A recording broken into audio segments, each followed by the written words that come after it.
Very good morning student. कैसे हैं आप सभी लोग? एक बार अपना ऑडियो और वीडियो चेक कर लीजिएगा, क्या सही आ रही है आवाज़। इसके बाद हम लोग अपने टॉपिक को स्टार्ट करके चलेंगे। लास्ट क्लास में हम लोगों ने SN1 और SN2 पर बहुत सारे क्वेश्चन आपको किए थे। उसी में अब हम आगे पॉइंट को लेके चलते हैं एलिमिनेशन रिएक्शन पर। किस पर काम करेंगे? Elimination reaction. और बताइए क्या हाल चाल है आप सभी के? मस्त हो? चलिए कॉपी पेन निकाल लो और रेडी होके बैठ जाइए। आज सबसे इम्पॉर्टेंट पार्ट हमारा इस एल्काइल हैलाइड का या हैलोजन जो आपका फॉर्मेशन करता है एल्काइल हैलाइड, उस पर आप अगले पॉइंट पर हम लोग बात करके चलेंगे जहां पर आएगा elimination reaction. Clear? Let's start. Elimination reaction. तो पहले हम बात करते हैं कि ये एलिमिनेशन जो रिएक्शन होती है ये क्या होती है। तो सबसे पहले एलिमिनेशन रिएक्शन पर काम करते हैं।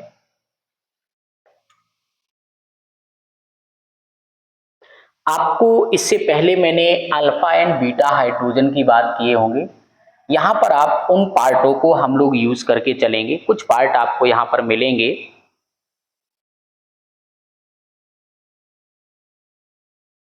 Elimination reaction,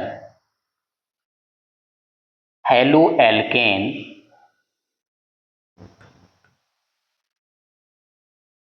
contains beta hydrogen. Halo alkane जो होता है वो बीटा हाइड्रोजन को कंटेन करता है।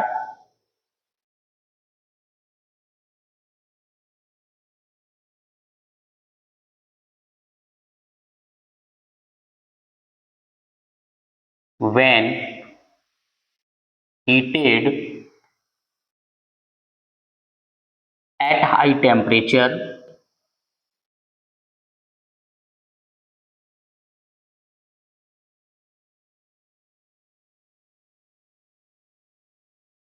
when heated at high temperature HX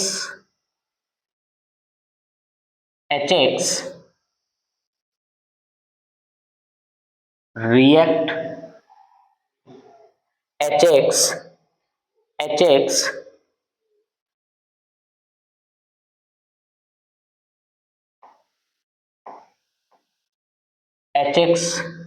molecule eliminate।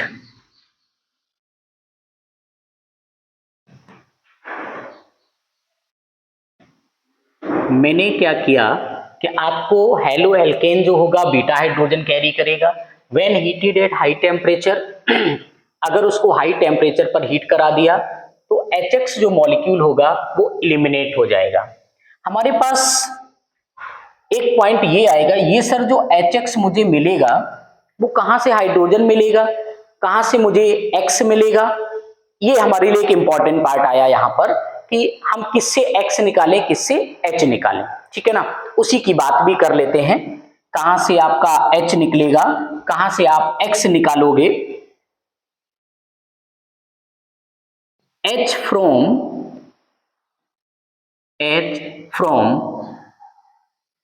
Beta carbon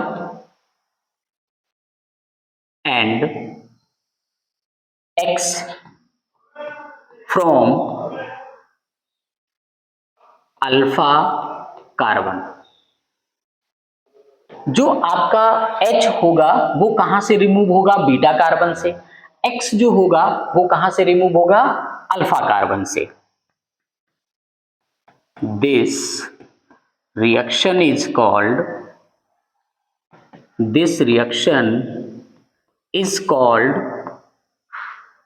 elimination reaction।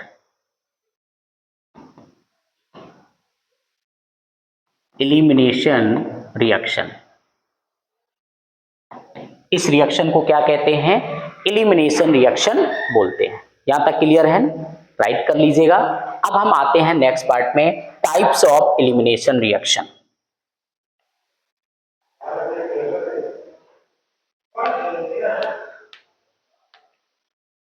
चलिए आते हैं types of elimination reaction.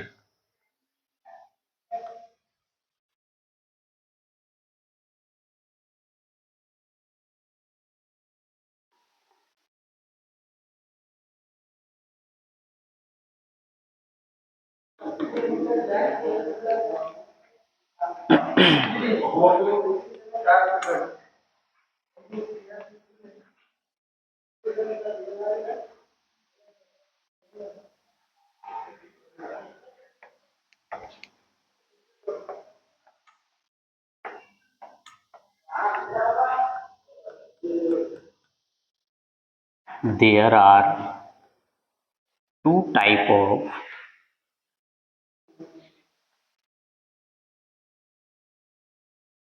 elimination reaction.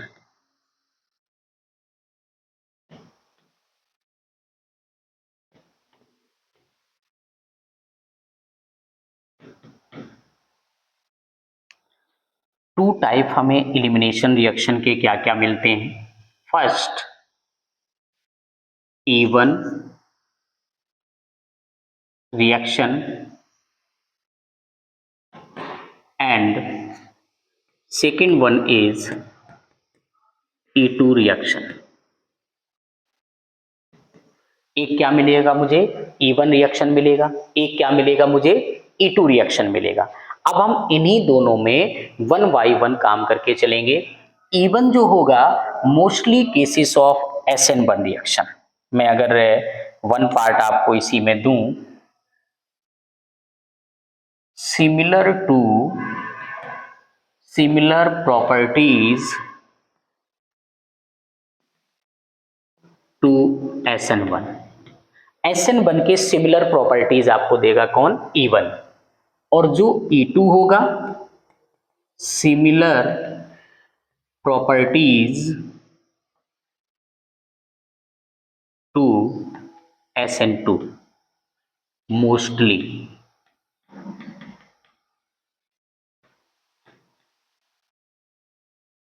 Clear. अब हम SN1 SN2 ऑलरेडी मैंने आपको पढ़ाया, इन्हीं SN1 SN2 को लेके हम E1 और E2 को एक्सप्लेन करेंगे। क्लियर है ना इतना। चलिए इसको राइट कर लेना। अगले सीट पर आते हैं जहां पर E1 रिएक्शन को स्टार्ट करते हैं। फास्ट कीजिए इसको। हो गया। चलिए नेक्स्ट पॉइंट पर आते हैं।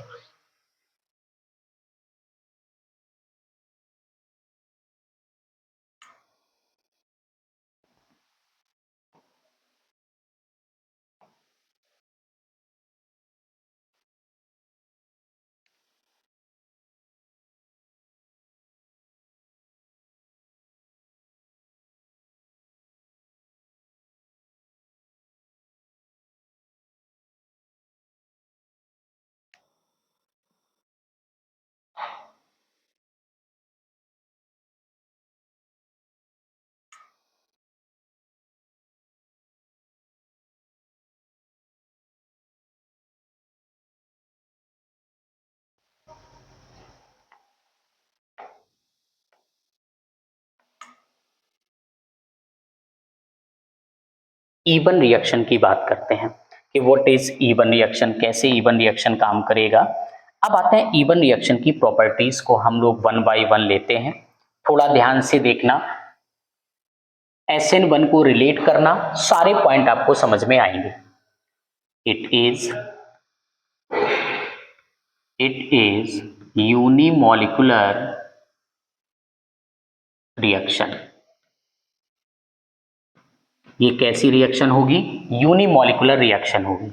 सेकेंड पॉइंट पर आना, इवन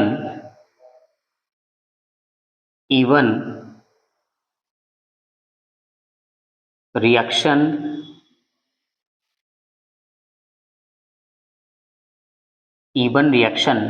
फॉर्म इंटरमीडिएट। ये इंटरमीडिएट भी बना करके देगा। आपने कहा कि जब ये इंटरमीडिएट बनाएगा कि E one reaction intermediate is carbocation. Carbocation, इसका इंटरमीडिएट क्या होगा? कार्बोकटायन होगा। देन आ जाते हैं कि आपने कहा सर E1 रिएक्शन हमारी इंटरमीडिएट बनाएगी, यूनिमॉलिकुलर होगी, ये कार्बोकटायन बनाएगी। अब आपने फिर ये बोला कि सर जो E1 रिएक्शन होगी इसका रेट क्या होगा, या बोले तो किसके साथ डायरेक्टली प्रोपोर्शनल होगा। तो सेकंड पॉइंट में आते हैं, E1 रिएक्शन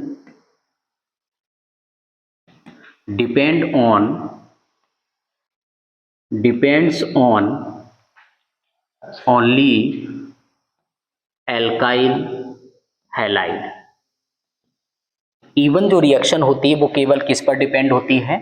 एल्काइल हैलाइड पर डिपेंड होती है। तो rate of E1 directly proportional to concentration of alkyl halide. Clear है ना? जब वो एल्काइल हैलाइड पर ओनली डिपेंड होती है, वो सिर्फ किस पर डिपेंड हो रही है? एल्काइल हैलाइड पर, तो कंसंट्रेशन किसके डायरेक्टली प्रोपोर्शनल होगा? वो भी एल्काइल हैलाइड के होगा। Directly proportional to concentration of, इसको हम क्या बोलते हैं? Concentration of alkyl halide. यहां तक क्लियर है ना? चलिए नेक्स्ट पॉइंट पर आते हैं।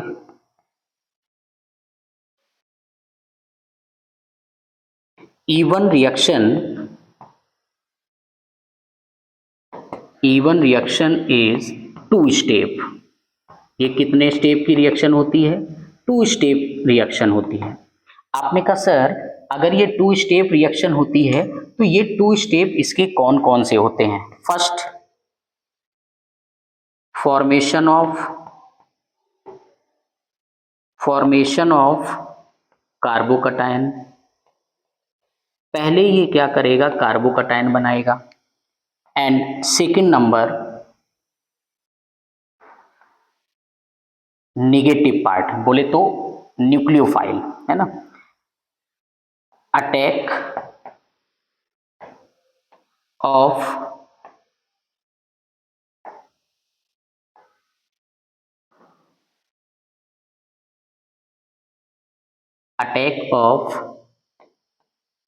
Nucleophile to form alkene. Second part में क्या होगा? वहां पर न्यूक्लियोफाइल अटैक करेगा, और न्यूक्लियोफाइल जब अटैक करेगा तो हमें सेकेंड में प्रोडक्ट क्या बना करके दे देगा? एल्कीन बना करके दे देगा। देखो यहां पर चेंज मिला आपको, कार्बोकटायन तो बनेगा, यही कार्बोकटायन फिर क्या करेगा कि जैसे कार्बोकटायन बना उस पर न्यूक्लियोफाइल अटैक करेगा और वो क्या बना के दे देगा आपको? एल्कीन बनाएगा। यहां तक क्लियर है ना? क्या बनाएगा वो? एल्कीन बनाएगा। क्लियर है ना? राइट करना, उसके बाद नेक्स्ट शीट पर चलते हैं।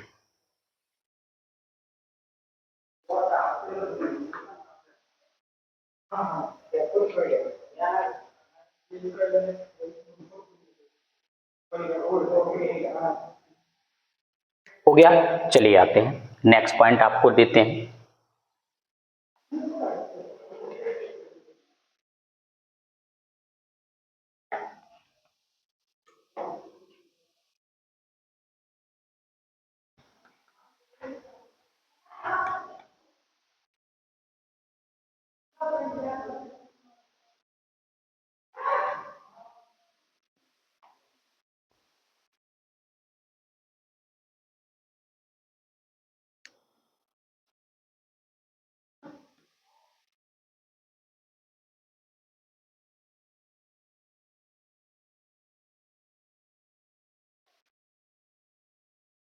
फर्स्ट केस की बात करते हैं।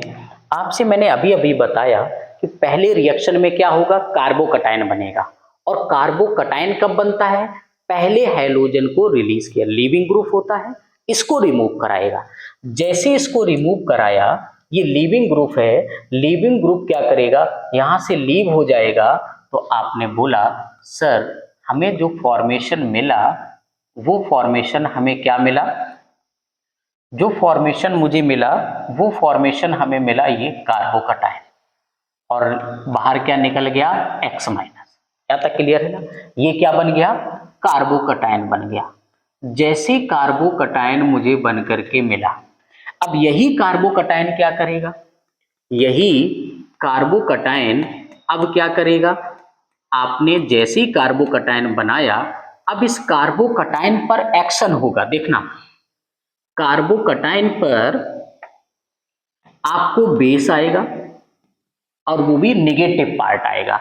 जैसी बेस आया, अब इसको क्या करना है, यहां पर ये तुरंत इसके साथ एक्शन करेगा और बीटा जो कार्बन है यहां से किसको रिमूव कर देगा, ये कौन सा कार्बन है, कार्बन की बात करें इसको अल्फा बोलते हैं और ये बीटा होता है। तो बीटा से वो क्या करेगा, हाइड्रोजन रिमूव कर लेगा। बीटा से क्या करेगा, हाइड्रोजन रिमूव कर लेगा और यहां पर डबल बॉन्ड का फॉर्मेशन कर देगा। इतना क्लियर है ना आपको। सेकेंड प्रोसेस देखना, ये जो बेस आएगा ये कहां से आएगा, नेगेटिव पार्ट, फ्रॉम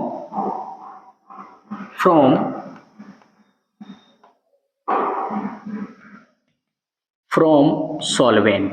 सॉल्वेंट से जैसे ही निगेटिव पार्ट आया, वो बेस होना चाहिए, जैसे ही आपको निगेटिव पार्ट आया उसने क्या किया, यहां से उसने हाइड्रोजन को लिया। बीटा से क्या करेगा, वो हाइड्रोजन रिमूव कराएगा। जैसे बीटा से हाइड्रोजन रिमूव हुआ तो इसके पास 2 बॉन्ड बचे। इसके पास कितने बॉन्ड बचे,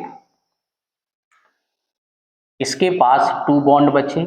यहां पर सिंगल बॉन्ड था, आपने कहा सर इसके पास भी 2 बॉन्ड बचे, क्योंकि यहां से भी रिमूव हो गया तो ये दोनों पार्ट बाहर हो गए। इसकी वैलेंसी कौन कंप्लीट करेगा, वो डबल बॉन्ड करेगा। अब इसका ये क्या हो गया, एल्कीन हो गया।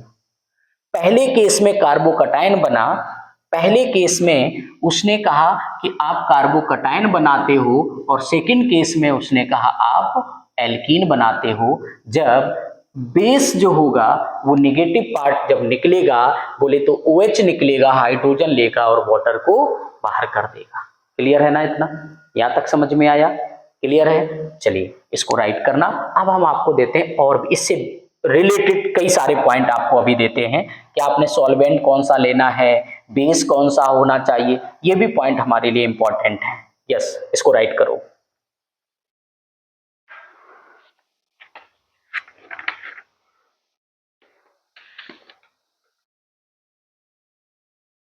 चलिए नेक्स्ट पॉइंट पर आना।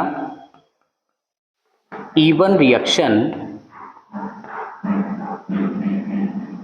इन वीक बेस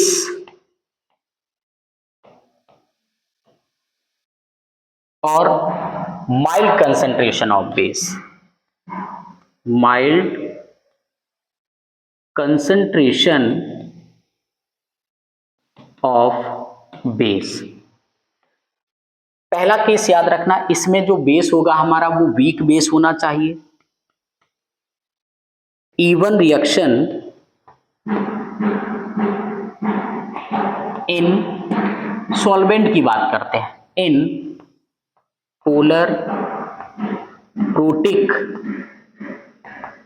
सॉल्वेंट। इसका सॉल्वेंट कैसा होना चाहिए, पोलर प्रोटिक सॉल्वेंट आपका होना चाहिए। सॉल्वेंट आपका पोलर प्रोटिक होगा और जो बेस होगा वो कैसा होगा, वीक बेस होना चाहिए।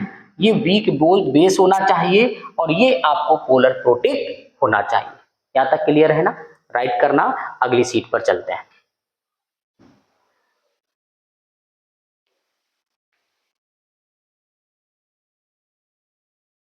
हो गया, आते हैं नेक्स्ट पर। अब एक पार्ट और आता है, रेट की बात कर लेते हैं। किसकी बात करते हैं, रेट की बात करते हैं। Rate of even directly proportional to stability of carbocation. अगर कार्बोकटायन की स्टेबिलिटी जो होती है उस पर डिपेंड करेगा इसका रेट। तो आपके माइंड में तुरंत आया, अरे सर, अगर स्टेबिलिटी पर डिपेंड करेगा तो सबसे ज्यादा स्टेबिलिटी तो 3 डिग्री देता है। बिल्कुल सही कहा आपने। इससे स्टेबिलिटी थोड़ा कम होगा 2 डिग्री का, और सबसे कम स्टेबिलिटी होती है 1 डिग्री की। बिल्कुल सही है, ये हमारा रेट होता है। अब आते हैं, आपने कहा सर रेट के बाद और भी पॉइंट्स हमारे लिए आते हैं। बिल्कुल, अब आते हैं सेकेंड पार्ट में। आपने कहा सर इंटरमीडिएट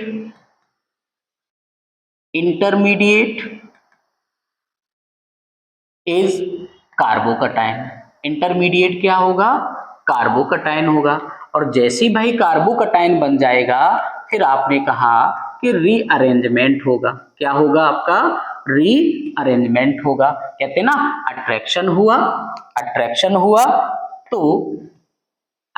हुआ, तो उसके बाद वहां पर आपको, अगर जहां भी अट्रैक्शन हुआ, प्यार मोहब्बत हुआ, तो आपने कहा उसके बाद तो आपको फ्रॉड मीन्स धोखा आपके साथ होना ही होना है।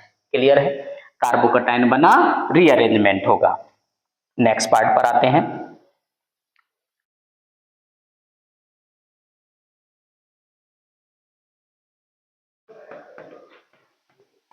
इट सॉल्वेट कंटेन्स, पूरा SN1 की प्रॉपर्टी को याद रखना। It solvate contains both cation and अनायन। इसका जो सॉल्वेट होगा ये दोनों प्रॉपर्टी को कैरी करेगा। इसके पास कटायन भी होगा और अनायन भी होगा। रेट ऑफ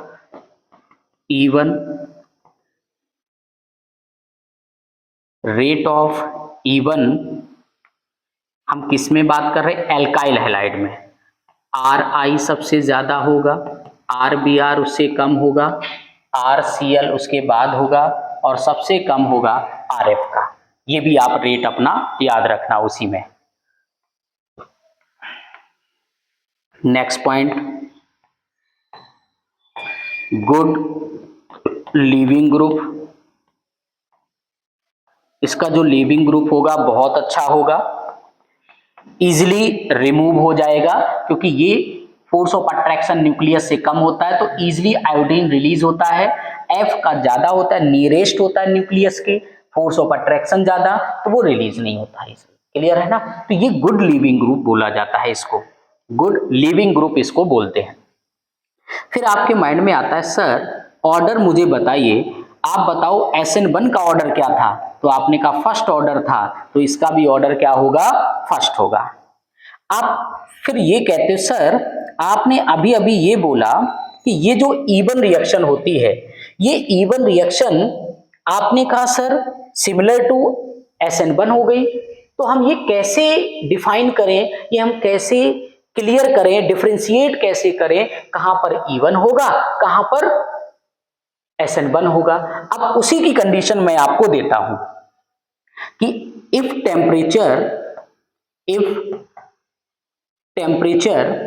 अगर टेम्परेचर लेस देन और इक्वल टू 25 डिग्री सेल्सियस हो जाए, हमारा टेम्परेचर लेस देन या इक्वल टू 25 डिग्री सेल्सियस हो जाए, आप हमेशा याद रखना वहां पर क्या होगा? SN1 होगा। क्लियर हुआ? अब आप कहते हैं सर थोड़ा और आगे चलो, इवन की बात करो आप, तो इवन वाले में क्या होता है? इफ, यहां पर मैं देता हूं, इफ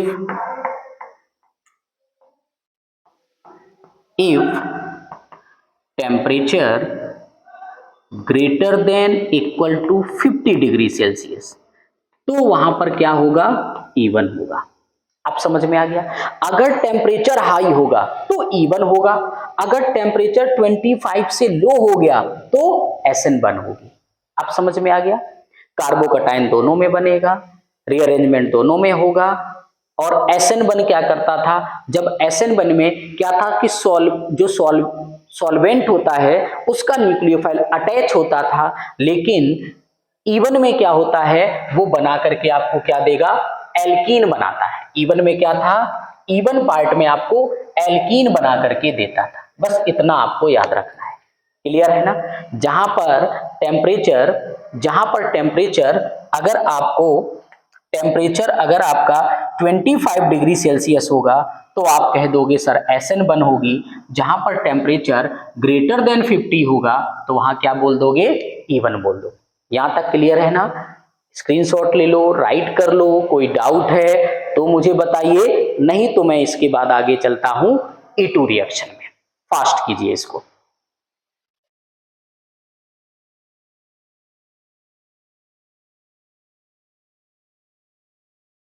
हो गया। चलिए अब आते हैं अगले पेज पर। अब यहां पर हम आपको स्टार्ट करके चलते हैं E2 रिएक्शन। इसकी बात करेंगे। अब बात करेंगे E2 रिएक्शन की बात करेंगे।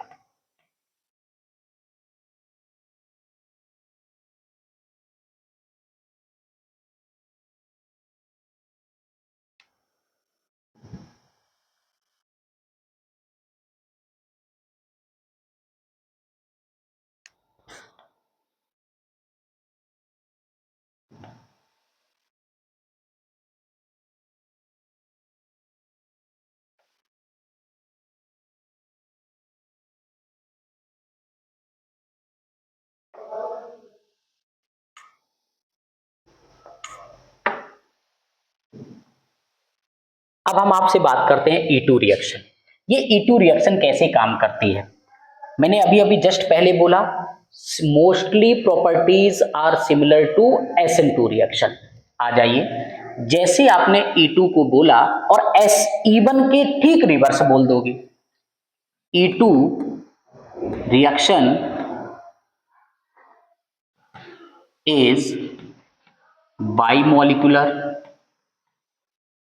बाइमॉलिक्यूलर रिएक्शन। ये कैसी होगी, बाइमॉलिक्यूलर रिएक्शन होगी। आपने कहा सर अगर ये बाइमॉलिक्यूलर होगी तो बाई का मतलब होता है 2। इस बाई का मतलब क्या होता है, 2। अब वो 2 कंपोनेंट क्या क्या होते हैं, 2 कौन कौन से हमारे कंपाउंड होंगे यहां, तो आप लिखोगे E2 डिपेंड्स ऑन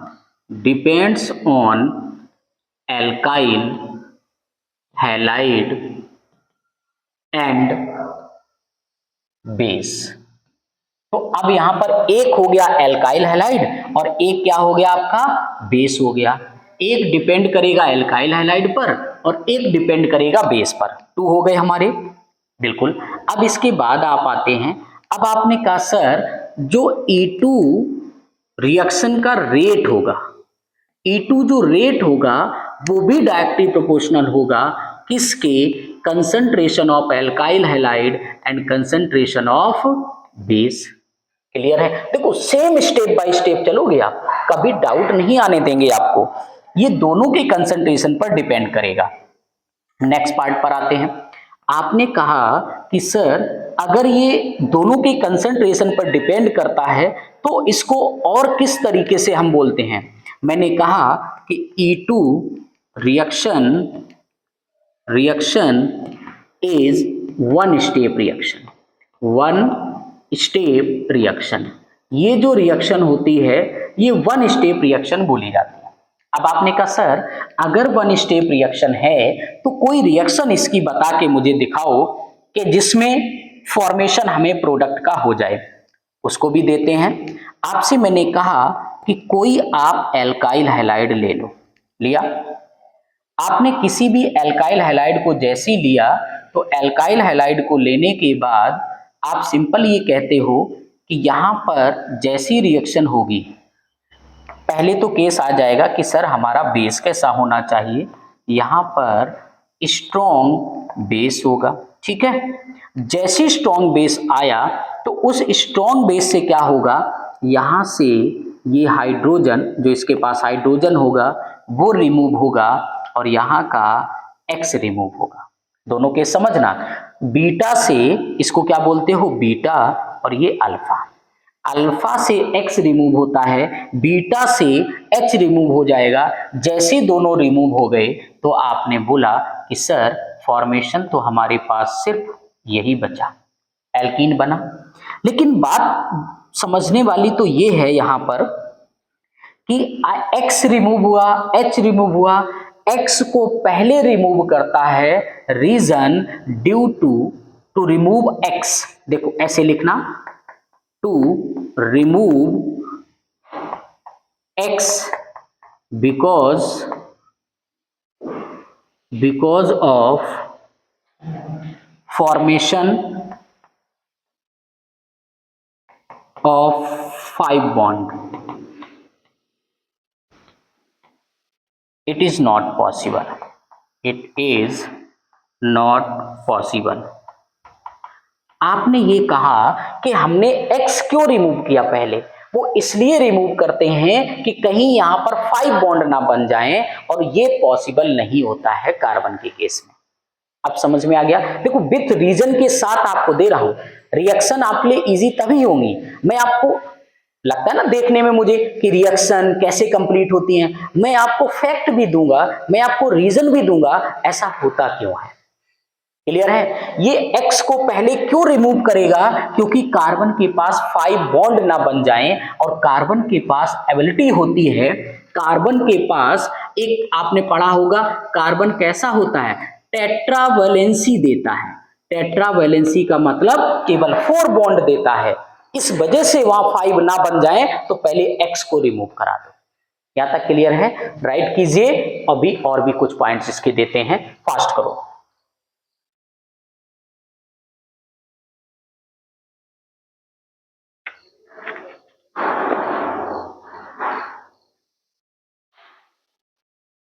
हो गया? आते हैं नेक्स्ट पॉइंट पर।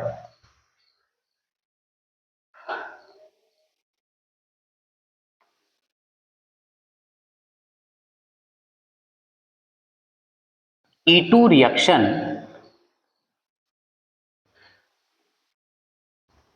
Strong base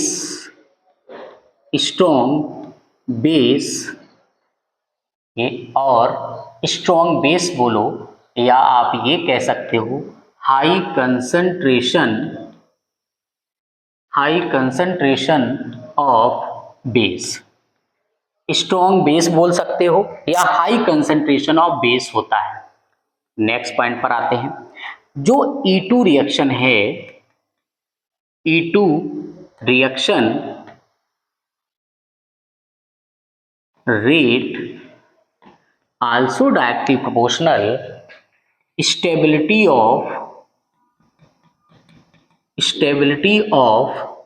alkene. जो एल्कीन की स्टेबिलिटी है उस पर डिपेंड करेगा उसका रेट। क्लियर हुआ?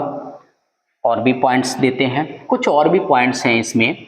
आपने कहा कि स्टेबिलिटी ऑफ एल्कीन पर डिपेंड करेगा, तो आपने कहा स्टेबिलिटी ऑफ एल्कीन कैसी होती है, तो स्टेबिलिटी ऑफ एल्कीन की जब आप बात करो तो आपने कहा सबसे ज्यादा 3 डिग्री होता है, फिर 2 डिग्री होता है, और फिर 1 डिग्री होता है। यहां तक समझ में आया? 3 डिग्री होगा, 2 डिग्री होगा, और देन 1 डिग्री होता है। ये तो इसकी स्टेबिलिटी हो।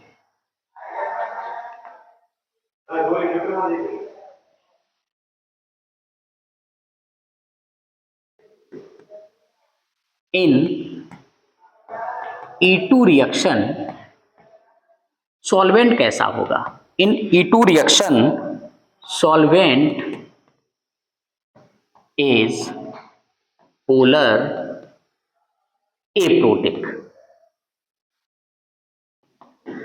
E2 रिएक्शन में जो सॉल्वेंट होगा वो पोलर एप्रोटिक होगा। आपने कहा सर इस E2 में एल्काइल हैलाइड की रिएक्टिविटी क्या होगी?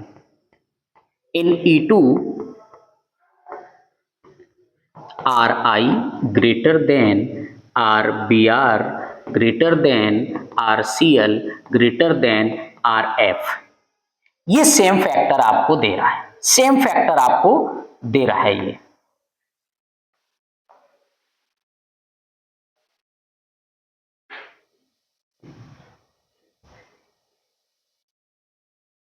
सेम फैक्टर आपको देगा। कुछ और भी पार्ट हैं आपके, यस, उसकी भी बात कर लेते हैं। Order of E2 reaction. अब मुझे आप बताना SN2 का ऑर्डर क्या था, तो E2 रिएक्शन का ऑर्डर हो जाएगा सेकेंड ऑर्डर। कौन सा ऑर्डर होगा? सेकेंड ऑर्डर होगा। यहाँ तक क्लियर है? राइट कीजिए 1-2 पॉइंट, और सबसे इंपॉर्टेंट पॉइंट अब आपको बताने जा रहा हूं, फास्ट करो।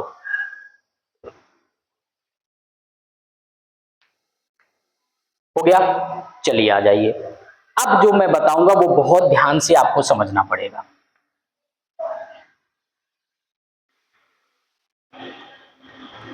इन E2 रिएक्शन,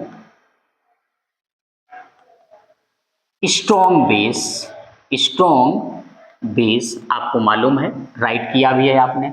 E2 रिएक्शन में स्ट्रॉन्ग बेस होता है। अब स्ट्रॉन्ग बेस कौन कौन से होते हैं उसकी बात आपसे कर लेते हैं। सबसे पहले थोड़ा मैं चेंज करूं कलर,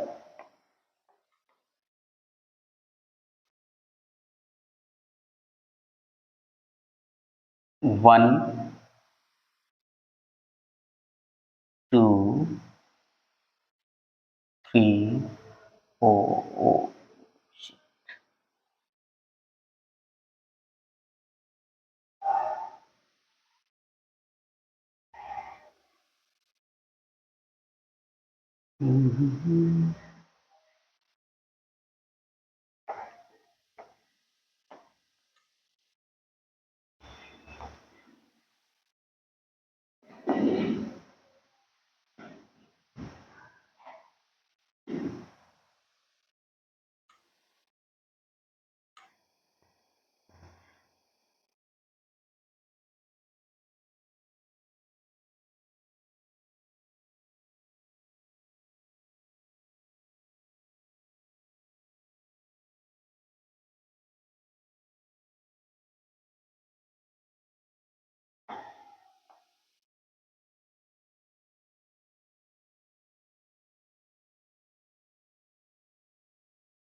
चलिए अब बात कर लेते हैं आपसे, जितने भी फॉर्मेशन आपके होंगे उसमें मैं आपको बताने जा रहा हूं किस तरीके से आपको स्ट्रॉन्ग बेस काम करेगा।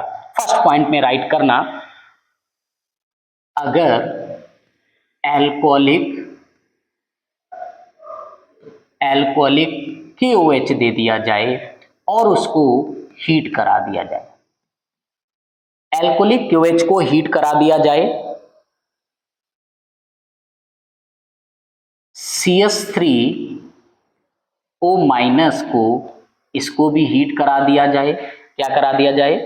हीट करा दिया जाए, और RO माइनस को भी वो अगर हीट करा दे, ध्यान देना, अगर इसको भी हीट करा दे, देन NaNH2, ये सारे आपको बेस एक साथ आपको मिलेंगे क्वेश्चन में।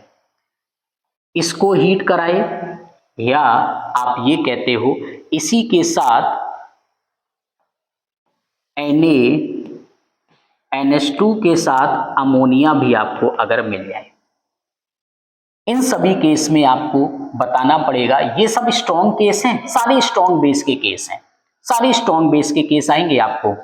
अब आपने कहा सर इसी में इसको मैं हटाता हूं, यस, इसी में एक और पार्ट आपको मिलेगा जहां पर हम आपको बताएंगे, जहां पर एक केस आपको हम बताएंगे बल्की ग्रुप का।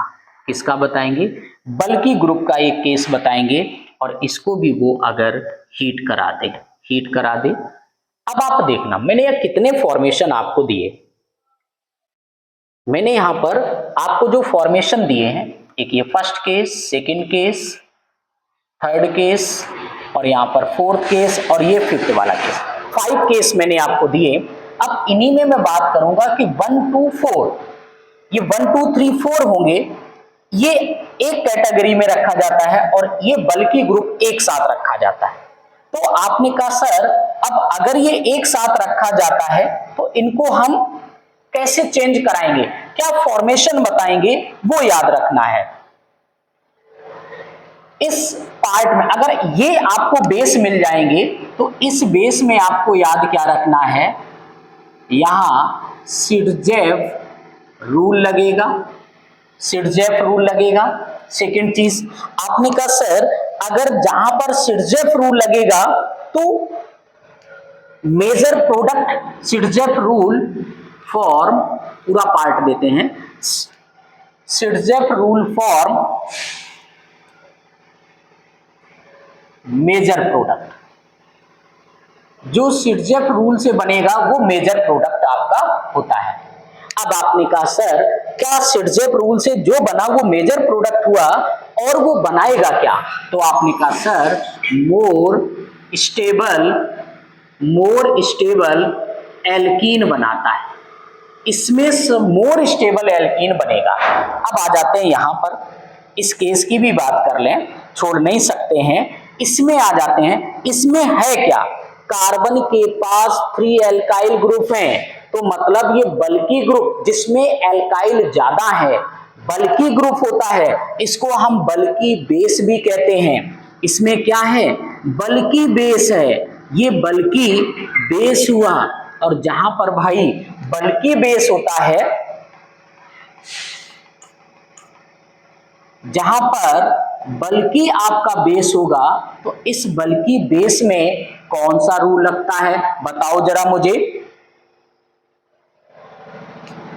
ये जो प्रोडक्ट बनाएगा हाफ मैन एल्कीन बनाएगा, हाफ मैन एल्कीन बनाएगा। दो ही रूल हमारे पास चलेंगे, एक मैंने बताया सिरजेफ रूल, एक बताया सिरजेफ रूल, यहां पर मोर स्टेबल का एल्कीन बनाएगा, मोर स्टेबल एल्कीन बनाएगा।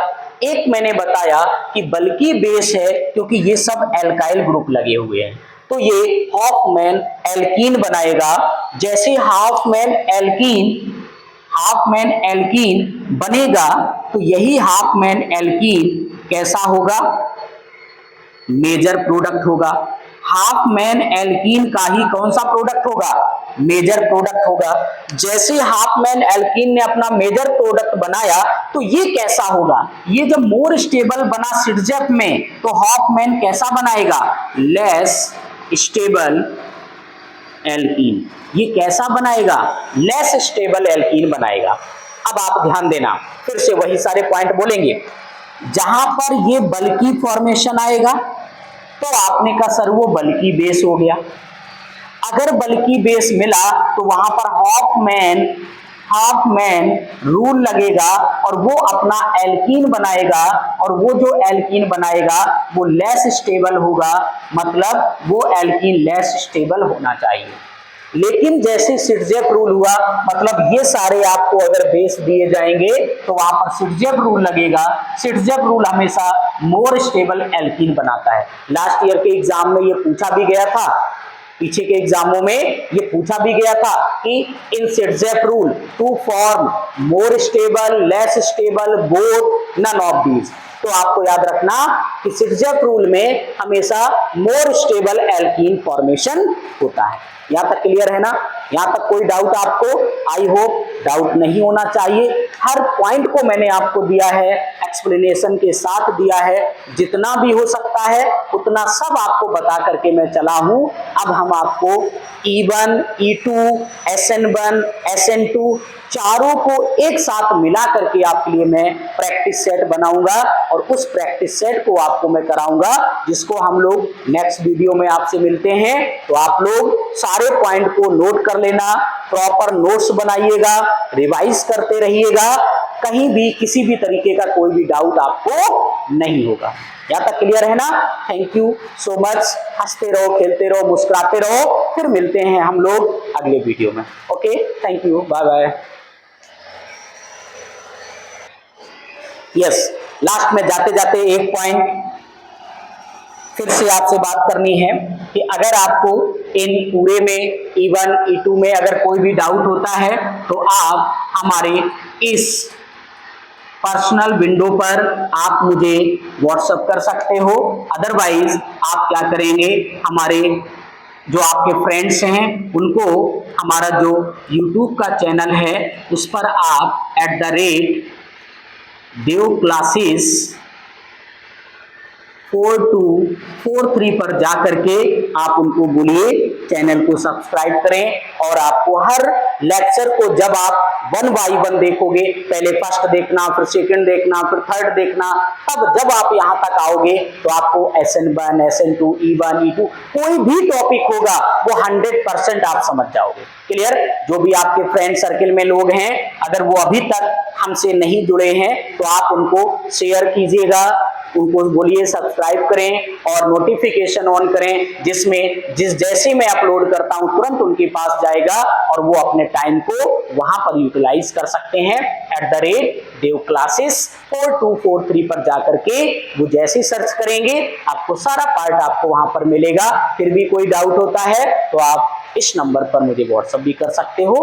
Okay, thank you so much. हंसते रहो, खेलते रहो, पढ़ते रहो और अपने टारगेट को अचीव करने के लिए एनर्जी के साथ, वही जैसे कहते ना अर्जुन ने मछली की आंख को देखा था ना, तो आपको भी उस मछली की आंख को देखना है, उस आंख को देखना है, उस टारगेट को देखना है और आप अचीव कर लोगे। Thank you so much, best of luck.